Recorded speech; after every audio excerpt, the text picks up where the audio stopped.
And good morning, everyone. I'm Kira Phillips. Thank you so much for streaming with us today. President Biden rejects another round of former President Trump's claims of executive privilege, ordering the National Archives to hand over White House visitor logs to the House committee investigating the January 6th assault.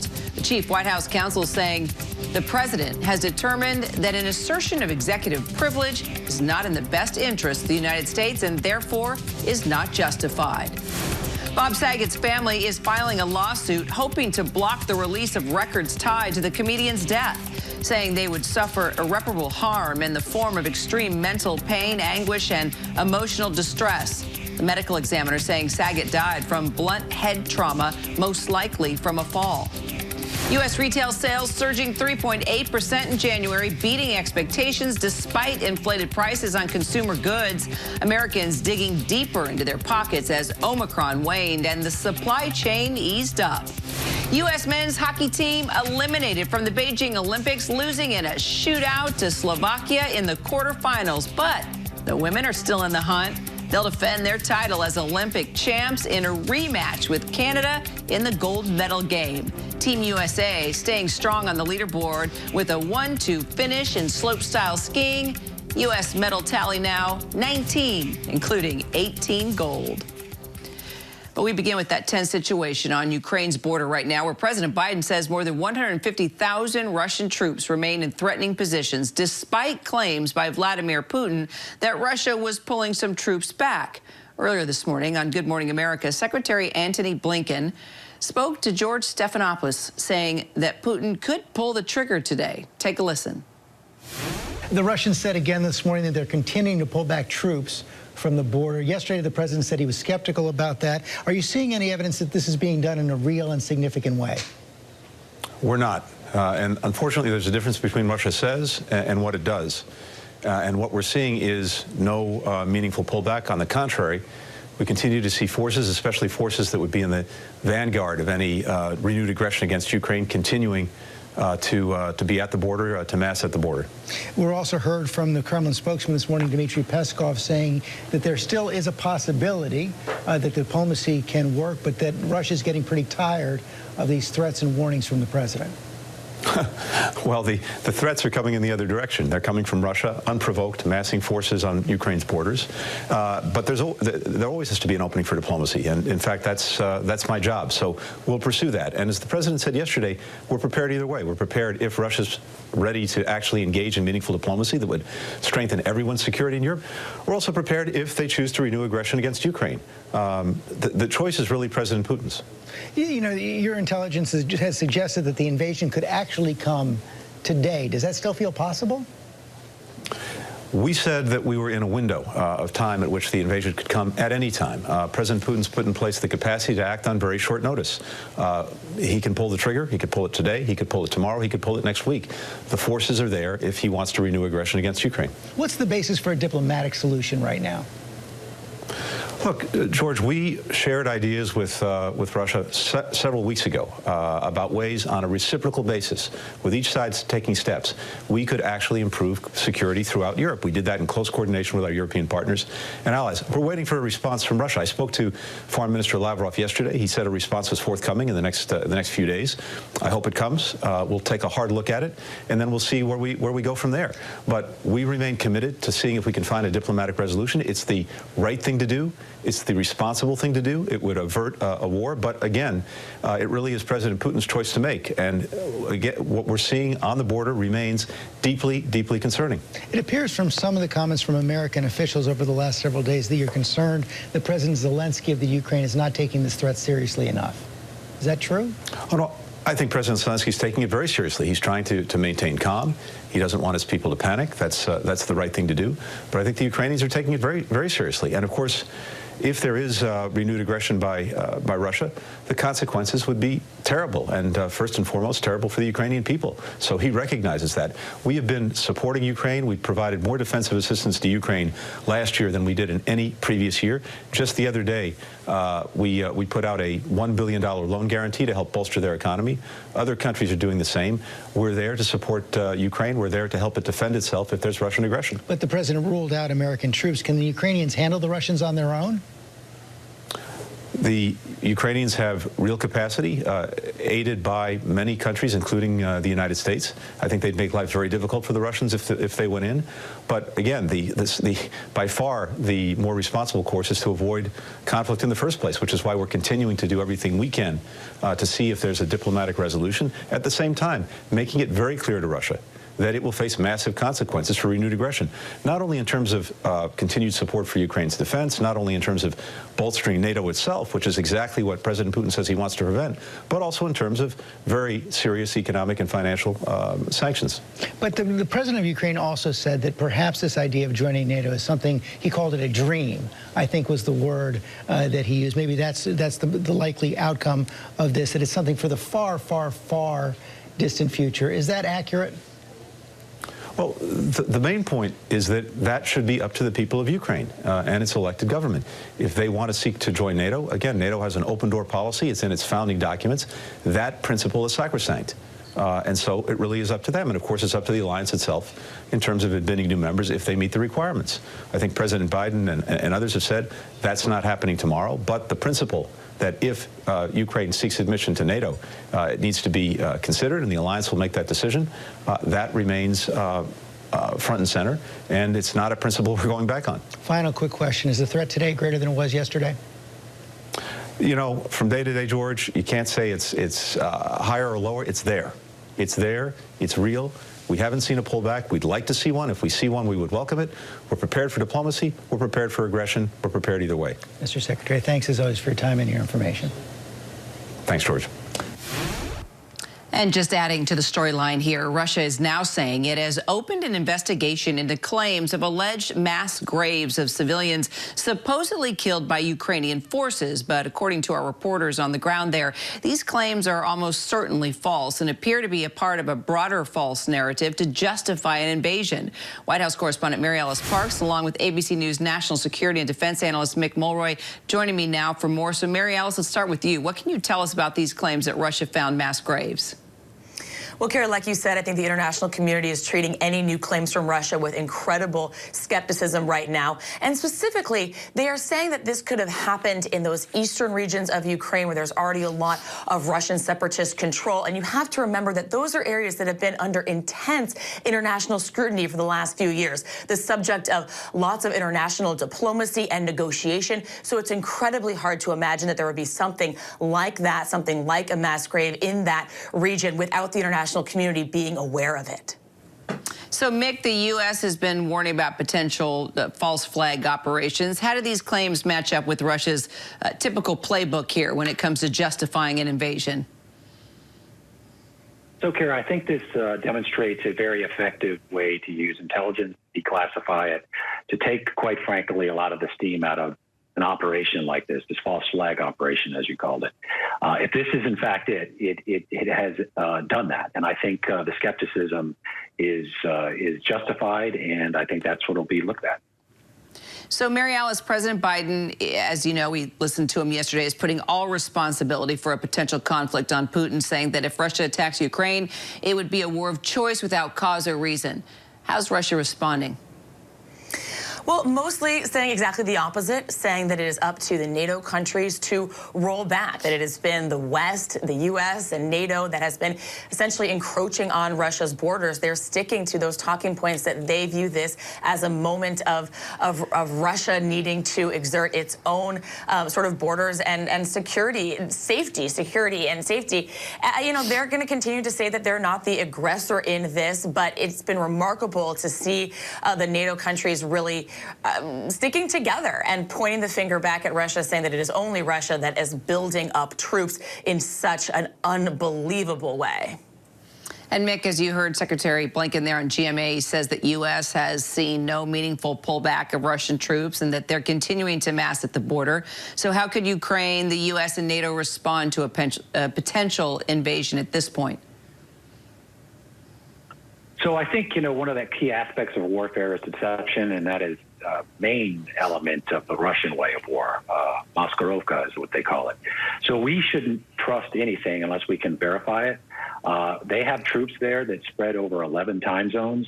If we start seeing troops that are in the farthest east time zone leave, then perhaps we would take that as an indicator of de-escalation. But I think everything we're seeing is that they're escalating. They're bringing in large logistical elements, support elements like field hospitals, things that are needed to support a large-scale invasion. And I do think they need more troops, quite frankly. They're at 150. I think they need at least 180 up to 200,000, especially when it comes to an occupation, which is usually a 3-to-1 ratio is needed by the occupier. So I think we should be looking at key factors and key activities and not taking anything at face value. But I do think that they need more forces there to do a full invasion. And I think we should be looking for that. And finally, Mary Alice, our Terry Moran is there on the ground in Ukraine and is talking about this National Day of Unity that the Ukrainians have called for, all gathering within the square, really trying to show a force that they're going to remain strong. Absolutely strong, defiant, and that they're willing to protect their borders. I was in Ukraine this last spring and was struck by that, how quickly Ukrainians would be willing to talk about their willingness to fight. It's something most countries are grappling with on a day-to-day basis, but Ukrainians have been for years. And I think that the show of unity today was largely a way for the Ukrainian government to try to get people not to panic, to not be paranoid, and to stand together. Nick Mulroy and Mary Alice Parks, thanks so much. Thanks.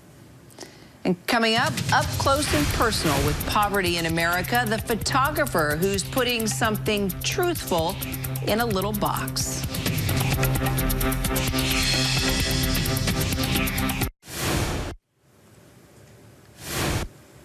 For photographer Julia Rendelman, poverty in America isn't an issue she keeps at arm's length. She uses photography to get up close, through the lens, showing us the gritty truth, using her gift to teach us through her photos, hoping that we see what she feels every time she takes a picture, which is exactly why we're talking to her today. I know instantly when I've made a picture that's gonna work. It's hard to describe, but I just know. It feels satisfying to me in the moment that I've put something truthful in a little box.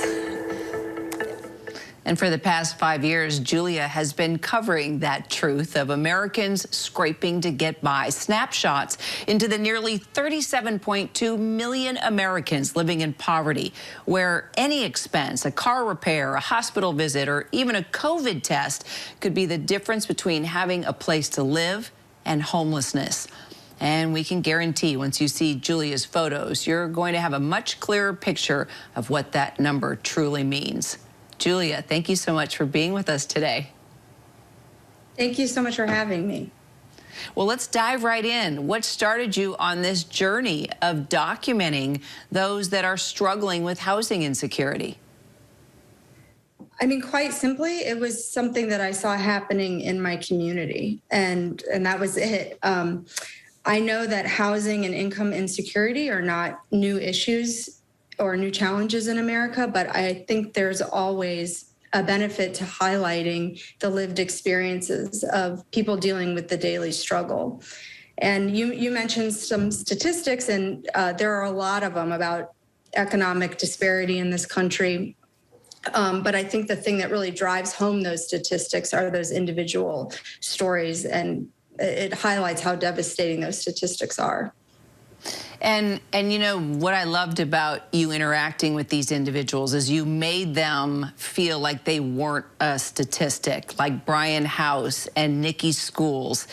Tell me why you chose this family to photograph and a little bit about their story. Sure. Nikki and Brian, their story pushes back a little bit on that narrative that if we just work hard enough, we can achieve that American dream. Between the two of them, they work 3 jobs. Nikki works at Applebee's on the weekends and hopes to bring home $150 a shift. And during the week, she babysits for another girl. She brings home $85 a week from that. And Brian just got a job changing tires on big rigs.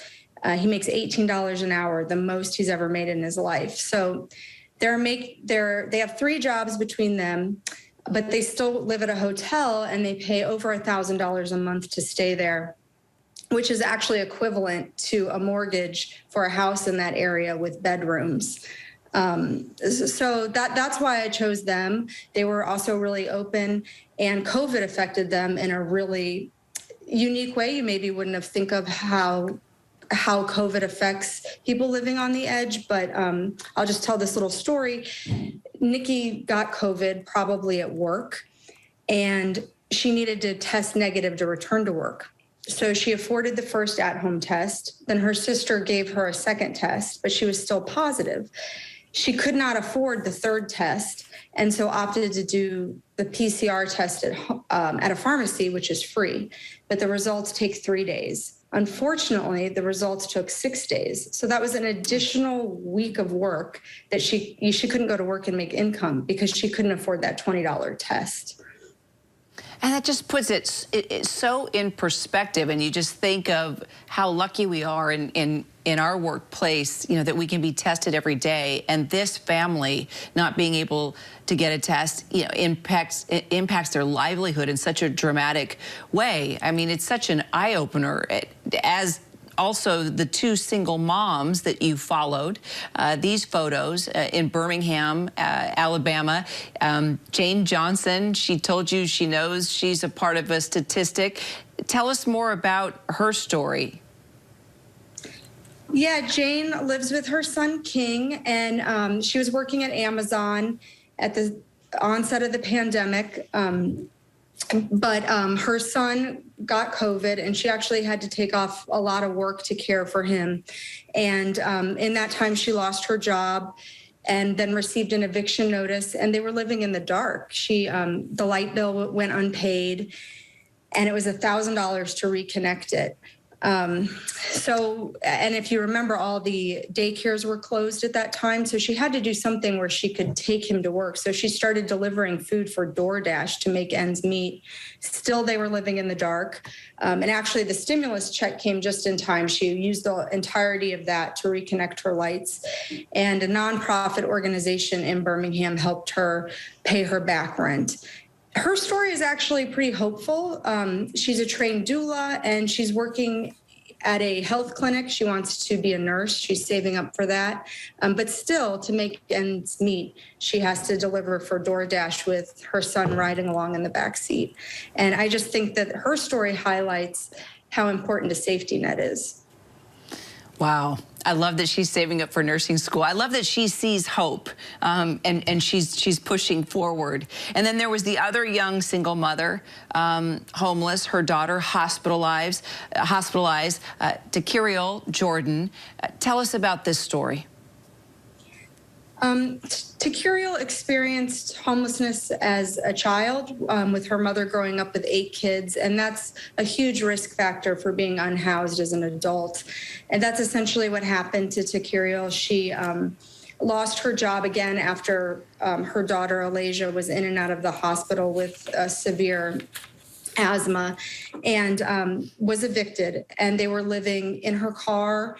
And then when she could afford to, when she was doing temp work, they would splurge for a hotel room. She also received help from a nonprofit called Youth Towers in Birmingham.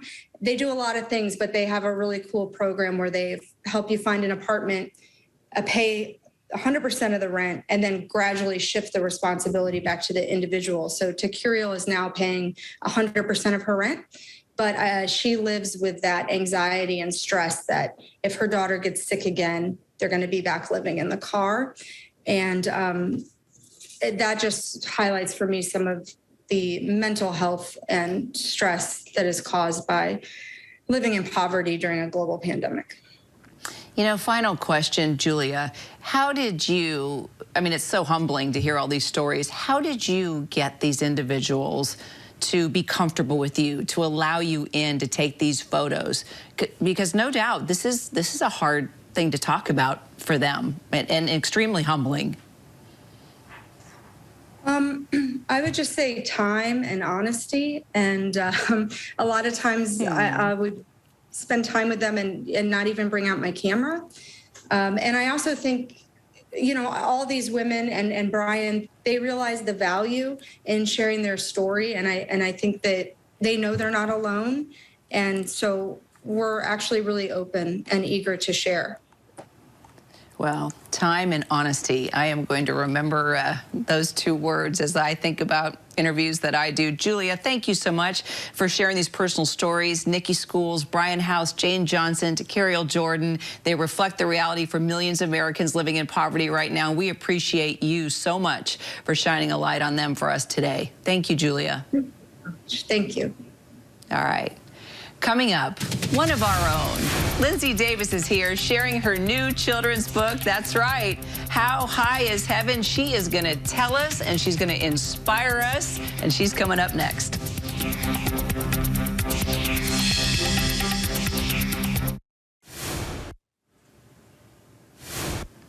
And welcome back. So glad you're streaming with us. You know, I think all of us at one point in time have wondered about heaven. Is it just a vault in which the sun, moon, and stars rest? Or is it an experience of extreme bliss, the good after death, where we will rise up and be surrounded by angels and our loved ones who have passed on? Well, my kids ask about heaven a lot, even more now since my mom and dad are there. And that's exactly why my colleague and dear friend, Lindsay Davis, wrote her new book, How High is Heaven? Because when Lindsay isn't anchoring ABC News Live Prime here on our channel, she's being an awesome mom and a best-selling children's book author. Lindsay, good to have you. Kira, I've been waiting for this moment to be on TV and share the screen with you. And by the way, I should have co-written this book with you, because how did you describe heaven? As is it a vault in which the sun, moon, and stars rest? I needed to have that as a line in the book. Thank you for that, and thanks for having me on. No, what an honor. My soul sister right next to me. All right, let's talk about Aiden, your precious son. He actually inspired How High is Heaven. Tell us about that. So one day, maybe 2 years ago, he was about 5 at the time, and he came home and he said, how come my friend has 2 grandmas and 2 grandpas, and I just have one of each? And so we started talking about my husband's mother, who was still alive when Aiden was born, until he was about one year old, and she passed away. And so I said, well, you did know Grandma P when you were a baby. And I said, but she's now in heaven. And so he said, well, I want to see her. So I start showing him pictures, and he said, no, I want to go to heaven and see her.